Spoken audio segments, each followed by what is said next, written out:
Student को कैसे approach करना चाहिए जब उनको मेंटल स्ट्रेस होता है, एंड इंस्टीट्यूट किस वे से लाइक लॉन्ग टर्म सॉल्यूशन की तरफ स्टूडेंट को मोटिवेट कर सकते? इतना स्ट्रेस विदेशी कैंपसेस में देखने को नहीं मिलता है। समस्या उस स्टूडेंट के अंदर नहीं है। कहानी बहुत पीछे से शुरू हुई है। भारत शायद इकलौता देश होगा जिसने एक पूरा शहर बसा दिया है कोचिंग के नाम पर। वहां और कुछ नहीं होता, यही होता है, कोचिंग कोचिंग कोचिंग। और हम जानते हैं कि आए दिन वहां आत्महत्याएं होती रहती हैं। कल आईआईटी पटना में था, बोले यहाँ एंट्रेंस एग्जाम्स की तैयारी लोग करते नहीं, उनसे करवाई जाती है। यही कमी देख करके 2006 में अद्वैत लाइफ एजुकेशन शुरू करी थी मैंने। दो व्यवस्थाएं हैं और स्टूडेंट उन दोनों व्यवस्थाओं का उत्पाद भी है, शिकार भी है। I am a second year PhD student here. So मैंने IITs में देखा है कि स्टूडेंट्स काउंसलिंग के लिए जाते हैं और IIT भी काफ़ी पैसे स्पेंड कर रहे हैं काउंसलिंग सर्विसेज के लिए, और स्टूडेंट को शॉर्ट टर्म में रिलीफ भी मिलता है, उनका मेंटल शॉर्ट टर्म में रिलीफ, हाँ, मेंटल स्ट्रेस कम होता है। But my question is what is the like how should मतलब स्टूडेंट को कैसे अप्रोच करना चाहिए जब उनको मेंटल स्ट्रेस होता है, एंड इंस्टीट्यूट किस वे से लाइक लॉन्ग टर्म सॉल्यूशन की तरफ स्टूडेंट को मोटिवेट कर सकते हैं?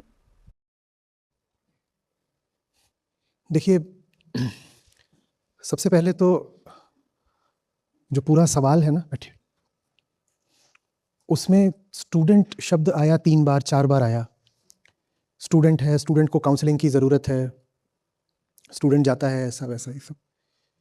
इससे हमें ये भ्रम हो जाता है कि समस्या स्टूडेंट में स्थित है, कि 10 स्टूडेंट हैं, उसमें से 1 या 2 को ही इतना स्ट्रेस हो रहा है कि उन्हें काउंसलिंग की ज़रूरत पड़ रही है, तो ये जो 1-2 हैं यही अपवाद हैं, तो दोष इन्हीं में होगा। नहीं, ऐसा है नहीं शायद। और आप जैसा कह रही हैं, स्टूडेंट पर ही ध्यान दोगे तो रिलीफ तो दे पाओगे। आपने रिलीफ कहा था, स्टूडेंट पर ध्यान दोगे तो रिलीफ तो दे पाओगे, समाधान नहीं दे पाओगे। क्योंकि समस्या सचमुच उस स्टूडेंट के अंदर नहीं है जो मेन गेट से प्रवेश करता है किसी डिपार्टमेंट में एडमिशन लेकर के, उसमें नहीं है। हम ऐसा प्रदर्शित करना चाहते हैं जैसे कि जिस दिन वो यहाँ आया बीटेक या किसी भी अन्य प्रोग्राम में, उस दिन समस्या शुरू होती है, क्योंकि स्टूडेंट तो उसी दिन बनता है ना जिस दिन कैंपस में आ जाता है। नहीं, ऐसा नहीं है। दो व्यवस्थाएं हैं और स्टूडेंट उन दोनों व्यवस्थाओं का उत्पाद भी है, शिकार भी है। एक व्यवस्था है कैंपस गेट से बाहर वाली और एक व्यवस्था है कैंपस के अंदर वाली। स्टूडेंट का वास्ता उन दोनों से है और ये दोनों व्यवस्थाएं आपस में प्रतिक्रिया करके स्टूडेंट को पैदा कर रही हैं। ये दोनों ना हो तो आप जिसको स्टूडेंट कहते हैं ना, उस तरह की कोई चीज़ होगी नहीं। मैं ये नहीं कह रहा कि ये स्टूडेंट का शरीर पैदा करती हैं, पर भीतर से जो स्टूडेंट है मानसिक रूप से, जिसको हम स्टूडेंट कहते हैं, वो पैदा होता है बाहरी व्यवस्था और भीतरी व्यवस्था के डायलेक्टिकल एंगेजमेंट से। कुछ बाहर वाली व्यवस्था है, कुछ भीतर वाली व्यवस्था है, ये दोनों आपस में रगड़ा रगड़ी करते हैं, तो उससे वो चीज़ तैयार होती है जिसको हम कहते हैं the mind of the student. The mind of the student कैसे तैयार होता है? तो हम बड़ी गरीबी से गुजरे पिछले 200-250 सालों में, ठीक है। उच्च वर्गीय होना तो छोड़िए, मध्यम वर्गीय होना भी हमारे लिए सपना हो गया।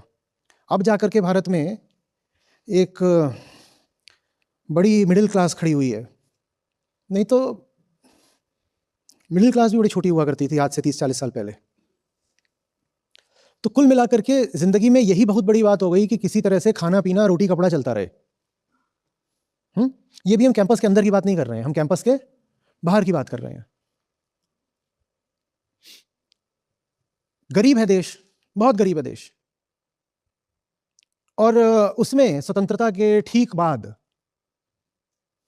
सरकार तय करती है, विशेषकर उस समय प्रधानमंत्री हैं नेहरू, कि हमें अंतर्राष्ट्रीय स्तर के उच्च शिक्षा के संस्थान खड़े करने हैं। इनको मंदिर कहा करते थे, मंदिर। अब ये जो आपने संस्थान खड़े कर दिए, ये द्वीप हैं, ये आइलैंड्स हैं। किस चीज के? क्वालिटी के। और द्वार हैं किस चीज के? प्रॉस्पेरिटी के। क्वालिटी के द्वीप हैं, छोटे छोटे छोटे छोटे, और प्रॉस्पेरिटी के द्वार हैं। वरना देश में कहीं भी कहाँ कुछ बहुत उच्च गुणवत्ता का है? कुछ भी नहीं। हमारी कोई भी व्यवस्था, आर्थिक, सामाजिक, राजनीतिक, कुछ भी ऐसा नहीं है जिसको हम कह सकें high class, high quality, international standards, कुछ नहीं ऐसा। अब पूरा भारत कैसे देखेगा इन द्वीपों को? दो भाव रहेंगे, पहला विस्मय और दूसरा लोभ। विस्मय किस बात का? ऐसी टेक्नोलॉजी पढ़ाई जा रही है जो पूरे देश में क्या, पूरे एशिया में कहीं नहीं है। जब शुरुआती दौर था आईआईटीज का, तो एशिया में इनके जैसे कोई संस्थान नहीं थे। अब तो चीन, जापान, कोरिया है, सिंगापुर भी है, पर उस समय पर वो भी पिछड़े हुए थे, क्योंकि जब हमें आज़ादी मिली लगभग तभी वो सब भी आज़ाद हुए थे। और उच्च शिक्षा पर भारत ने जितना महत्व दिया उतना उन देशों ने नहीं दिया, और प्राथमिक शिक्षा पर जितना महत्व उनने दिया भारत ने जरा भी नहीं दिया। ये दो अलग अलग दिशाएं थीं। भारत ने कहा कि हमें हैवी मशीनरी वाली इंडस्ट्रीज चाहिए, और उन हैवी मशीन्स को डिजाइन और ऑपरेट करने वाले इंजीनियर और मैनेजर चाहिए।